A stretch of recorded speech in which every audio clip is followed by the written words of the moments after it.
It's Friday, the 11th of June 2021. Welcome to Fear and Greed, the business podcast that sets you up for a successful day. I'm Sean Aylmer. Overseas raiders offer $10 billion for Australian tech companies in 10 days. That's our main story. Also coming up in today's podcast, Australia's new Defence Minister tries, without much success, to sound positive about China. An ASX-listed company jumps almost 17% on takeover rumours, which it says it doesn't know about. And Victoria's hard lockdown ends. Immediately after the podcast, stay listening for a chat about getting the right culture within an organisation. But first, here's a brief look at markets. Wall Street pushed to new record levels overnight after the US Consumer Price Index rose by 0.6% last month, the second biggest jump in more than a decade. Prices were 5% higher than a year ago, and the debate among investors is whether or not the US economy will overheat. The Dow Jones Industrial Average was up 0.3% in early afternoon trading. The S&P 500 was up 0.5%, and the Nasdaq jumped 0.7%. European markets were also higher after the European Central Bank upped its growth and inflation outlooks for the region. But the ECB said it will continue to buy bonds, keeping a lid on interest rates. The London FTSE and Stocks Europe 600 were both up 0.1%. The S&P ASX 200 rose almost 0.5% yesterday, closing at a new record high of 7,303 points. Most sectors were up, with real estate and technology stocks leading the way. Among the tech stocks, EML Payments was up nearly 4%, cloud accounting group Xero and jobs website Seek were both up 3%, Appen rose 2.3% and Altium finished 1.4% higher. Oil prices were up overnight to be trading around US $72.55 a barrel. Gold prices were also higher and the Aussie dollar is trading at 77.5 US cents. Australian tech stocks are all the rage, with cashed-up US and European buyers bidding more than $10 billion over the past fortnight for local companies. The latest was SMS marketing group Message Media, which yesterday said it had been sold for $1.7 billion to European giant Cinch. Message Media was founded in 2000 when text messaging was becoming popular. It expanded into the US in 2007 and today enables 60,000 small and medium-sized businesses worldwide to send 420 million text messages each month to customers in 200 countries. Cinch, a Swedish company, does the same thing, but for larger companies. Last week, US group Pluralsight paid $2 billion for a cloud guru, one of the more successful local tech companies of recent years. The online training startup, founded by two Melbourne brothers just 5 years ago, focuses on cloud computing training programs. Like Message Media, it got into its market at its inception when Amazon Web Services was expanding and people wanted to know how to use it.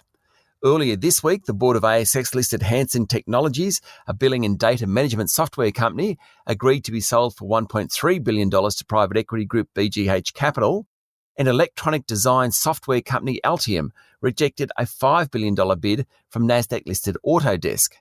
In total, that's $5 billion worth of sales and $5 billion worth of unsuccessful bids in the past fortnight.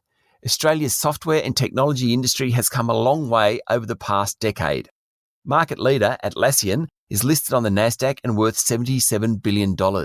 Design group Canva is worth $15 billion. The buy now, pay later groups Afterpay and Zipco didn't exist 6 years ago and are now worth $29 billion and $4 billion respectively. Cloud accounting group Xero is worth $20 billion. It highlights the entrepreneurial spirit and determination of the local tech sector. We should all be proud of it.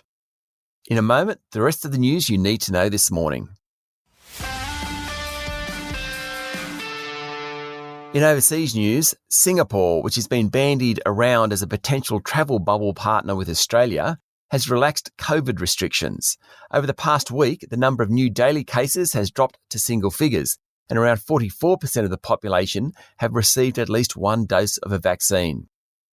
China has arrested 1,100 people for money laundering as it starts to rein in crypto-linked securities. The individuals were part of 170 criminal gangs that use digital tokens to avoid tracking money movements. And the G20, that's the world's largest developed nations, are back to pre-pandemic growth levels in totality, though within the group there's much disparity. According to the OECD, the gross domestic product for the countries rose 0.8% during the March quarter. India, Turkey, China, Australia, South Korea and Brazil are now all back at output levels seen before the pandemic. But the US and South Africa are still behind, while Italy and the UK have a long way to go. On to local news. The relatively new Defence Minister Peter Dutton yesterday gave his first major speech in the portfolio, saying Australia wanted to have a productive relationship with China and craved a peaceful region. He then went on to say nations big and small wanted to interact governed by the rule of law and not be manipulated or coerced. Mr Dutton said the prospect of military confrontation was less remote than in the past, and Australia must prepare for whatever was on the horizon. He also flagged expanding US Marine presence in Darwin. Not sure that speech is going to help improve the relationship with China. Meanwhile, the Australian newspaper this morning is reporting that all 6 of the Navy's Collins-class submarines will be completely rebuilt to extend their life for another decade at a cost of up to $10 billion. It's an insurance policy against the fact that the first 12 new French attack-class subs are not due to enter service until 2035. Boral has released an independent experts report on the valuation of the business, which put it at between $8.25 and $9.13 a share. That's well above the $6.50 bid from 23% owner Seven Group Holdings and also above yesterday's close of $6.82. The Boral board has already rejected Seven's bid, saying it had undervalued the company.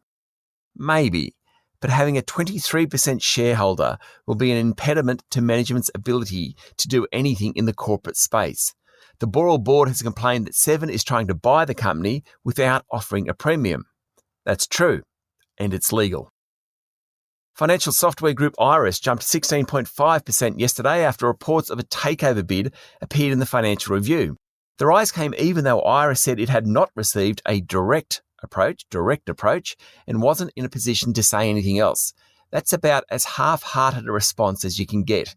Clearly, in this instance, where there's smoke, there's fire.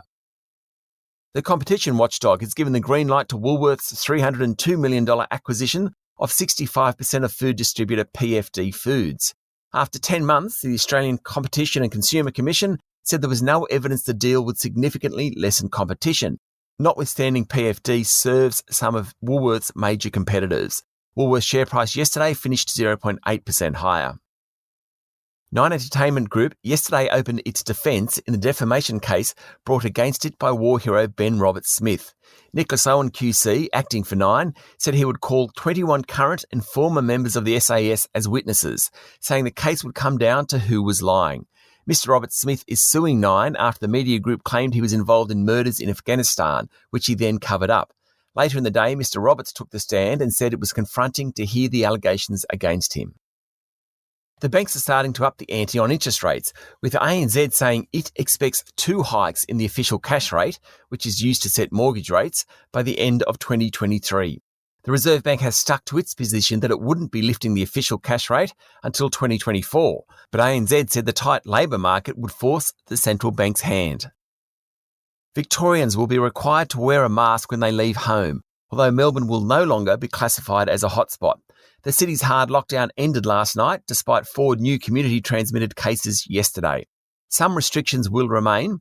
It came as 200 members of Melbourne's arts, entertainment and hospitality sectors signed an open letter urging the government to ease venue restrictions as quickly as possible. A 52-year-old New South Wales woman died from blood clots after being given the AstraZeneca vaccine. The woman was among 4 cases over the past week of a rare blood clotting illness triggered by the immune system's response to the AstraZeneca jab. There have now been 48 cases out of around 3.6 million jabs given. New South Wales will pilot a scheme to bring back 250 international students per fortnight in coming months in an effort to help the struggling higher education sector. The students will be flown in and undergo 2 weeks of quarantine in purpose-built accommodation overseen by New South Wales Police and New South Wales Health before being allowed into the education system. In more normal times, the state is host to 250,000 overseas students each year. One of the World University rankings, and there's a few, has put the Australian National University at number 27 in the world, up 4 places. Next was Melbourne Uni at 37 and Sydney Uni at 38, according to QS World University Rankings. The world's largest meat processor, JBS Foods, said it paid an $11 million ransom in Bitcoin to hackers behind an attack that forced the shutdown of the group, including its meatworks in Australia last week. The company said the decision was made to protect its data and its customers. Problem is, it just encourages the next cyber attack. The corporate regulator has launched civil proceedings against Aussie and his former chief executive David Singleton over market disclosures. It triggered a 2% drop in the shipbuilder's share price yesterday. The Australian Competition and Consumer Commission alleges that Aussie breached continuous disclosure rules when it held off making an announcement about the right back of work by at least 1 month back in 2016. Food and grocery retailer Harris Farm is looking for buyers, according to the Financial Review. Investment bank Goldman Sachs said the retailer serves more than 255,000 customers in its 27 stores in New South Wales and Queensland each week. It earned $649 million in revenue and almost $50 million in pre-tax profit. And the family-owned business wants to double its store count over the next 4 years. I'm a big fan of Harris Farm. It's not cheap, but the food is good quality and it makes buying apples and oranges almost fun. Vital Harvest has received a 10th offer from a Macquarie Group, this time at $1.33 per unit, and is reviewing the terms of the proposal. Macquarie is locked in a bidding war for Vital Harvest with Rock, which made a 9th offer for the company at $1.33 per unit 3 days ago. And IOOF has become the largest financial advisor in the country, taking the mantle from AMP. This week, IOOF took control of the MLC business from National Australia Bank, boosting its numbers. But during the transition, more than 300 advisors left the business. According to the Financial Review, IOOF now has around 1,500 advisors, just ahead of AMP. AMP had more than 3,000 financial advisors before the Hayne Royal Commission. Coming up next is a Fear and Greed Daily interview. Today we're looking at what happens when a company has the wrong culture, with a real focus on the impact on shareholders. Peter Deans is my guest. He's the former Chief Risk Officer at Bank of Queensland and now the founder of risk consultancy 52 Risks.